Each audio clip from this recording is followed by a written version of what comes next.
Let's stop pretending this is about the music. It's not. It's about milking the myth.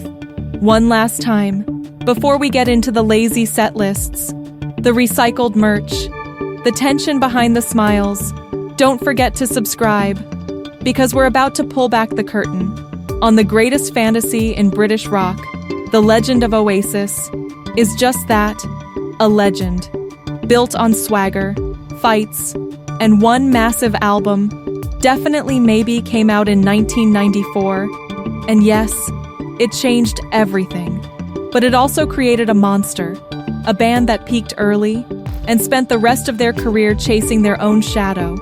Let's be honest, after What's the Story, Morning Glory, it all got a bit average. Be Here Now was bloated, Standing on the Shoulder of Giants, forgettable, Heathen Chemistry, had a few moments, but by the mid-2000s, nobody was calling Oasis revolutionary anymore. But the myth? It kept growing, because Oasis weren't just a band, they were an identity, a badge for working-class swagger, a Manchester fairy tale, loud, proud, and unapologetic, and now, that same identity is being packaged, sold, and streamed to anyone desperate to feel something again. But here's the uncomfortable truth. This reunion tour isn't about healing or music. It's about the brand, Liam and Noel. They haven't magically become best mates overnight. Let's not kid ourselves. Where's the backstage content? The candid interviews? The joint sessions in the studio? Exactly. This is business, and business is booming, because they know the fans will come running, whether the brothers speak or not. And they are, in droves. 5 nights at Heaton Park, sold out in minutes, like a pilgrimage to a past that doesn't exist anymore. But what are they actually seeing on stage? The same songs, the same posturing, the same mad for it chants. Like time has stood still, only it hasn't. Everything else has moved on. The world, the music, the fans, and Oasis? They're still playing the same chords, the same attitude, like they never left 1996. Meanwhile, other bands have dared to evolve. Radiohead abandoned guitars and found something new. Arctic Monkeys turned loungy and strange and somehow brilliant. Even Blur experimented, took risks, and made something real. But Oasis? They've become the very thing they once hated. Safe, predictable, middle-aged rock stars pretending they're still the voice of the streets. You can feel it in the set lists. They barely touch the later albums. Nothing from Don't Believe the Truth. Nothing fresh. It's not a concert. It's a cover band of themselves. And don't even get me started on the merch. £50 for a hoodie with the Definitely Maybe artwork. Again, £25 for a tea towel with Noel's face. They're not selling music. They're selling memories. But the worst part?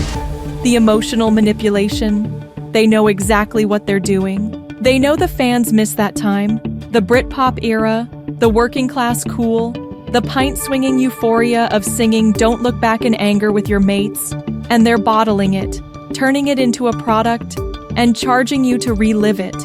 Because deep down, this reunion is a fantasy.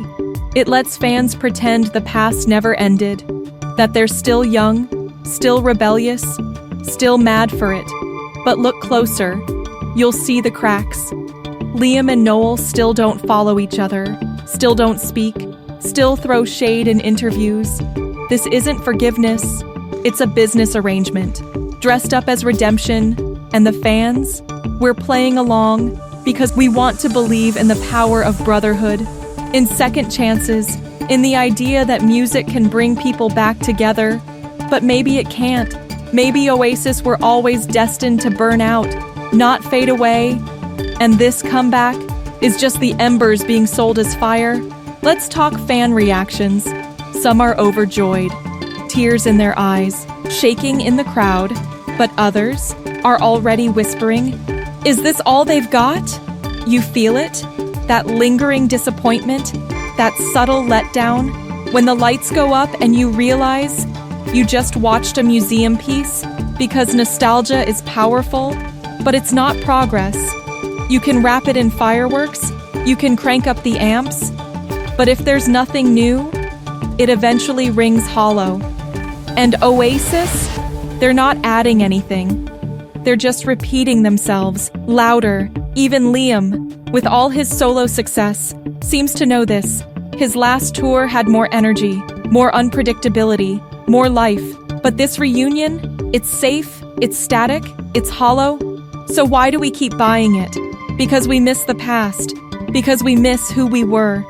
And Oasis are the perfect vehicle for that ache, that yearning, that hope. But at what point do we admit that this isn't about music anymore? It's about memory. And memory can lie, it can romanticize, it can polish the pain until all that's left is the chorus. Because maybe you're gonna be the one that saves me, but maybe they won't. Maybe no one will, because we don't want to be saved. We want to be distracted. Distracted from the present, from the chaos, from the fact that nothing new feels as big as Oasis did. But maybe that's not Oasis's fault. Maybe that's ours, because we keep asking the past to give us a future, and it can't. The reunion won't change anything. It won't fix the fights. It won't make new fans. It won't add to their legacy. It'll just preserve it in glass, untouchable, and ultimately unmoving. So ask yourself, are you really excited for Oasis? Or are you just terrified nothing will ever hit like that again? Don't forget to hit subscribe for more unfiltered music commentary. We go deeper, we challenge the hype, and we tell it like it is. And as you turn off this video, and maybe stream Champagne Supernova one more time, ask yourself, is it still magic? If it never changes? Or should some songs stay in the past?